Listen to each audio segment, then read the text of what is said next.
নমস্কাৰ বন্ধুসকল, মই জ্যোতিষী ডক্টৰ নয়নজ্যোতি শৰ্মাই নৱগ্ৰহ জ্যোতিষালয়ৰ তৰফৰ পৰা আপোনালোক সকলোকে স্বাগতম জনাই আজি দৈনিক ৰাশি ফলিতান্তি আগবঢ়াব ওলাইছোঁ। আজি 1431 ভাস্কৰাব্দৰ আঘোণ মাহৰ 6 তাৰিখ আৰু 2024 খ্ৰীষ্টাব্দৰ আজি নৱেম্বৰ মাহৰ 22 তাৰিখ। আজি সূৰ্যোদয় হৈছিল ৰাতিপুৱা 5:51 আৰু সূৰ্যাস্ত হ'ব আবেলি 4:28। আজি বাৰ হৈছে শুক্ৰবাৰ, তিথি হৈছে কৃষ্ণা সপ্তমী তিথি। আজি নৱজাতকৰ ৰাশি হ'ব কৰ্কট ৰাশি। আজি আপোনালোকৰ শুভ সংখ্যা হ'ব 5 আৰু 6, শুভ ৰং হ'ব বগা আৰু চিত্ৰ বিচিত্ৰ। ইয়াৰ উপৰি বন্ধুসকল, আজি ছোৱালীসকলৰ আদ্য ঋতু হ'লে যোগ হ'ব কান্তা যোগ। বন্ধুসকল, আমাৰ এই চেনেলটোৰ জৰিয়তে আপোনালোকৰ লগত দৈনিক ৰাশিফল আৰু বৈদিক জ্যোতিষশাস্ত্ৰ আৰু বাস্তুশাস্ত্ৰ সম্পৰ্কীয় বিভিন্ন আনুষংগিক বিষয়সমূহ আমি আলোচনা কৰি আহিছোঁ। যদি আজি আপুনি প্ৰথমবাৰৰ কাৰণে আমাৰ চেনেলটোলৈ আহিছে, তেতিয়াহ'লে পাৰিলে আমাৰ চেনেলটো ছাবস্ক্ৰাইব কৰিব বা আমাৰ ভিডিঅ'সমূহ সকলোৱে পোৱাকৈ শ্বেয়াৰ কৰিব পাৰে। যদি আপোনালোকে ফেচবুক পেজত আমাৰ ভিডিঅ'টো চাই আছে, তেতিয়াহ'লে পাৰিলে আমাৰ ফেচবুক পেজটি ফ'ল' কৰি থ'ব। যা নহওক বন্ধুসকল, এতিয়া আহিছোঁ আমি দৈনিক ৰাশি ফলিতান্তিৰ মাজলৈ। প্ৰথমে আৰম্ভ কৰিব খুজিছোঁ আমি আজি মেষ ৰাশিৰ পৰা। মেষ ৰাশিৰ জাতক জাতিকাসকলৰ আজিৰ দিনটোত আপোনালোকে উৎসৱ পাৰ্বণত অংশগ্ৰহণ কৰিবৰ কাৰণে সুযোগ সুবিধা লাভ কৰিব। আজি আপোনালোকৰ শত্ৰু নাশ হ'ব। যদিও আজি আপুনি ঠগ প্ৰবঞ্চকৰ পৰা অলপ সাৱধান হোৱাটো খুবেই ভাল হ'ব। এইবাৰ আহিছোঁ বৃষ ৰাশিলৈ। বৃষ ৰাশিৰ জাতক জাতিকাসকলৰ আজিৰ দিনটোত আপোনালোকে পুৰণি বন্ধুৰ সান্নিধ্য লাভ কৰিব। যদিও আজি আপুনি সজাগ নহ'লে মনত কিন্তু সামান্য আজি আপোনালোকৰ চিন্তা বৃদ্ধি হোৱাৰো যোগ দেখা যায়। এইবাৰ আহিছোঁ মিথুন ৰাশিলৈ। মিথুন ৰাশিৰ জাতক জাতিকাসকলৰ আজিৰ দিনটোত আপোনালোকৰ কৰ্মৰ ক্ষেত্ৰত মান মৰ্যাদা আজি আপোনালোকৰ বৃদ্ধি হ'ব। লগতে আজি আপোনাৰ দিনটো হাঁহি ধেমালিৰ মাজেৰে পাৰ হোৱাৰো যোগ দেখা যায়। এইবাৰ আহিছোঁ বন্ধুসকল কৰ্কট ৰাশিলৈ।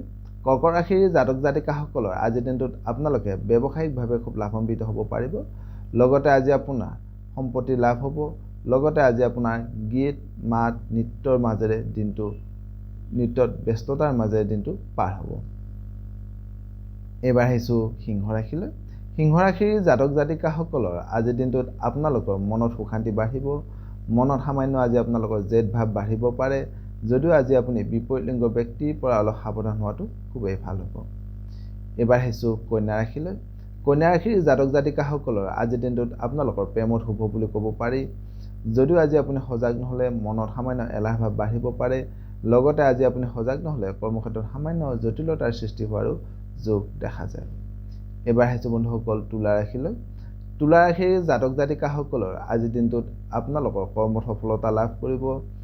যদিও আজি আপুনি সজাগ নহ'লে ধন সম্পত্তি সামান্য আজি আপোনালোকৰ হানি হ'ব পাৰে।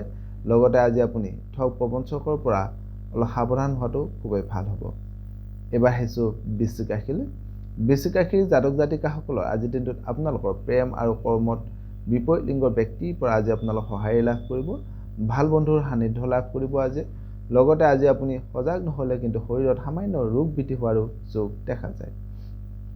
এইবাৰ আহিছোঁ ধনু ৰাশিলৈ। ধনু ৰাশিৰ জাতক জাতিকাসকলৰ আজিৰ দিনটোত আপোনালোকৰ মনটো সামান্য আৱেগিক হ'ব পাৰে। লগতে আজি আপোনাৰ শৰীৰত পুৰণা ৰোগে সামান্য কষ্ট দিব পাৰে। এইবাৰ আহিছোঁ মকৰ ৰাশিলৈ। মকৰ ৰাশিৰ জাতক জাতিকাসকলৰ আজিৰ দিনটোত আপোনালোকৰ নিজৰ কৰ্মৰ দ্বাৰা আনৰ বিশ্বাসী হ'ব পাৰিব। মনত সুশান্তি বাঢ়িব। যদিও আজি আপুনি সজাগ নহ'লে মনটো সামান্য চঞ্চল হোৱাৰো যোগ দেখা যায়। এইবাৰ আহিছোঁ কুম্ভ ৰাশিলৈ।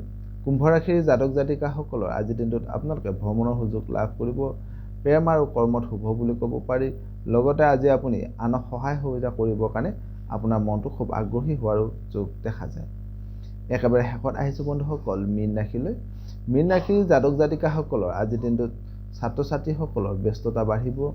যদিও আজি আপুনি সজাগ নহ'লে কৰ্মক্ষেত্ৰত সামান্য বিভ্ৰান্তিৰ সৃষ্টি হ'ব পাৰে।